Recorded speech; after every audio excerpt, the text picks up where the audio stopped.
महाकुंभ 2025 कई मायनों में यादगार रहा। जहां इस बार महाकुंभ में IITian बाबा छाए रहे, तो वहीं पर नीली आंखों वाली मोनालिसा की भी खूब चर्चा हुई, खूब सोशल मीडिया पर रील्स बने। इसके साथ ही साथ फैशन और मॉडल हर्षा रिछारिया भी सुर्खियों में रही। लेकिन महाकुंभ में किन्नर अखाड़ा उस वक्त सुर्खियों में आया जबकि पूर्व फिल्म अभिनेत्री ममता कुलकर्णी को किन्नर अखाड़े में महामंडलेश्वर बनाया गया। यहाँ पर 24 जनवरी को महामंडलेश्वर बनाए जाने के बाद ही विवाद शुरू हो गया और उसके बाद सबसे पहले किन्नर अखाड़े के संस्थापक होने का दावा करने वाले ऋषि अजय दास ने इस पर सवाल उठाया और ये कहा कि वह किन्नर अखाड़े के आचार्य महामंडलेश्वर के साथ ही साथ ममता कुलकर्णी को बाहर करते हैं। जिसके बाद किन्नर अखाड़े के आचार्य महामंडलेश्वर ने यह कहा कि अजय दास को इसका अधिकार नहीं है कि वह किसी को निष्कासित कर सकें। वो 2017 में पहले ही निष्कासित कर चुके हैं। इसके साथ ही साथ उसके ठीक कुछ दिनों के बाद यानी कि 10 फरवरी तक खुद ममता कुलकर्णी का एक वीडियो आया जिसमें उन्होंने दावा किया कि वह अब महामंडलेश्वर पद छोड़ रही हैं और उन्होंने कहा कि हालांकि वो किन्नर अखाड़े में रहेंगी। लेकिन उसके कुछ देर बाद एक और संदेश उनका प्रसारित हुआ जिसमें उन्होंने कहा कि हमने अब किन्नर अखाड़े से भी नाता तोड़ दिया है। उन्होंने इसकी जिम्मेदारी और आरोप लगाया कि कई संत महात्मा उन पर लगातार सवाल उठा रहे थे और इसी की वजह से वो आहत हैं और किन्नर अखाड़े की बदनामी न हो, सनातन धर्म की बदनामी न हो, इसलिए वो महामंडलेश्वर का पद छोड़ रही हैं। और हालांकि बाद में उन्होंने ये भी कहा कि वो किन्नर अखाड़े से भी नाता तोड़ रही हैं। लेकिन इन सभी विवादों से को लेकर क्या कुछ कहना है किन्नर अखाड़े के पीठाधीश्वर आचार्य महामंडलेश्वर स्वामी डॉक्टर लक्ष्मी नारायण त्रिपाठी जी का उनसे बातचीत करते हैं। गुरु जी, यहाँ पर सबसे ज्यादा अगर चर्चा हुई तो ममता कुलकर्णी को महामंडलेश्वर बनाने की, उसके बाद जो विवाद शुरू है और जो वीडियो आया उसके बारे में अब आपको क्या कहना है कि क्या ये वीडियो में कितनी सच्चाई है, वो किन्नर अखाड़े में है कि नहीं, महामंडलेश्वर है कि नहीं? देखिए, वो बहुत आहत हुई जैसे ये तुच्छ और तथाकथित अपने आप को जगत गुरु जो परी अखाड़ा जिसका कोई मान्यता नहीं है वो हेमांगी को बनाया और वो अपने आप को किन्नर अखाड़ा कह रहे, और ऋषि अजय दास और अन्य कंप्यूटर बाबा सब मिलके जिस तरीके से हमारी पब्लिसिटी पे अपनी पब्लिसिटी करना चाहे और आज भी करने की कोशिश कर रहे हैं, तो इसके लिए उन्होंने वीडियो बनाया। यमाई ममता नंदगिरी ने उर्फ ममता कुलकर्णी ने, पर मेरी बातचीत हुई तो वो यही कह रही थी कि माँ मेरी वजह से आपको इतना सब कुछ सहना पड़ रहा है, तो मैं इस्तीफा का वीडियो बनाई बिना आपके पूछ के, पर उसका इस्तीफा हमने खारिज कर दिया।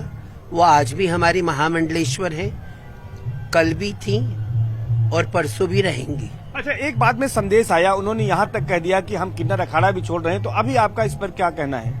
नहीं, वो किन्नर अखाड़े में हैं और वो रहेंगे। अच्छा, जिस तरह के आरोप लगाए जा रहे हैं उसका आप किन्नर अखाड़ा किस तरह सामना करेगा? देखिए, जो ऋषि अजय दास ने कृत्य किया उसको कोर्ट में देखा जाएगा। कुंभ के बाद हमारे लीगल टीम उसको प्रॉपर नोटिस भेजेंगे और जो लोग ने भी ये कृत्य करने की कोशिश किया, मैं हमेशा कहती आई अगर कोई दूसरे धर्म में चला गया रहता तो इतनी बड़ी बात नहीं रहती, चाहे वो क्रिश्चियन बन जाती, इस्लाम कबूल लेती, तो किसी को कोई तकलीफ नहीं होता। और ये तुच्छ लोग हैं, ये बड़े छोटी मानसिकता के लोग हैं जो सनातन धर्म को बदनाम करने की कोशिश करते हैं। और यही जैसे ऋषि अजय दास जो स्वयं गृहस्थ हैं, अपने आप को ऋषि लिखते हैं, उनकी बीवी अर्चना दास, उनकी बेटी कनक जयपुर में रहते हैं और अपने आप को ऋषि के रूप में अपने आप को दर्शाने की कोशिश करते समाज को, उनका पूरा चिट्ठा हमारे पास है। हेमांगी की तो सबको पता है, मतलब बड़ी दुख की बात है कि ऐसे व्यक्ति को किसी ने परी अखाड़ा त्रिकाल भवंता ने जगत गुरु बना दिया और वो अपने आप को किन्नर अखाड़ा कहने जा रही है। और बहुत सारी अन्य बातें हैं, बहुत आरोप, हम मिलने गए तो भी उसका बहुत ड्रामा कर रही है, मतलब हर एक चीज में ड्रामा है। अच्छा गुरुजी, जिस तरह की बात आप कर रही हैं, तो क्या जो है किन्नर अखाड़ा इससे हिमांगी सखी से कोई संबंध है या नहीं है? हमारा कोई संबंध नहीं है उससे। क्यों संबंध रहेगा? वो परी अखाड़े से है, वो त्रिकाल भवंता जाने वो जाने। अगर हम बात करें तो जिस तरह से जो वीडियो जारी किया था ममता कुलकर्णी, जिन्हें आपने यामाई नंदगिरी का नाम दिया है, उन्होंने एक बात और कही थी कि जब उन्हें महामंडलेश्वर बनाया गया तो 2 लाख रुपए लिए गए। ये रुपए लेने वाला क्या मामला है? पहले तो ये कहा गया था कि लक्ष्मी नारायण त्रिपाठी ने 10 करोड़ रुपए ले लिए। नहीं, आप पर कोई आरोप नहीं लगाया, उन्होंने आप पर कोई आरोप नहीं, पहले बोला गया यही, मतलब कुछ मीडिया के अन्य सूत्रों ने ये सब कहा कि 10 करोड़ रुपए दिए वगैरह। जब कोई महामंडलेश्वर बनता है तो भंडारा करता है, वो अपने नाम से भंडारा करता है और वो ये परंपरा चली आई है। तो 2 लाख भंडारे का उन्होंने दिया और वो सबको देना पड़ता है। वो जो भी महामंडलेश्वर बनता है वो तो देता ही है। अखाड़ों के पास फैक्ट्री थोड़ी ना है, भंडारे और लंगर कैसे चलेंगे, ऐसे ही तो चलते हैं।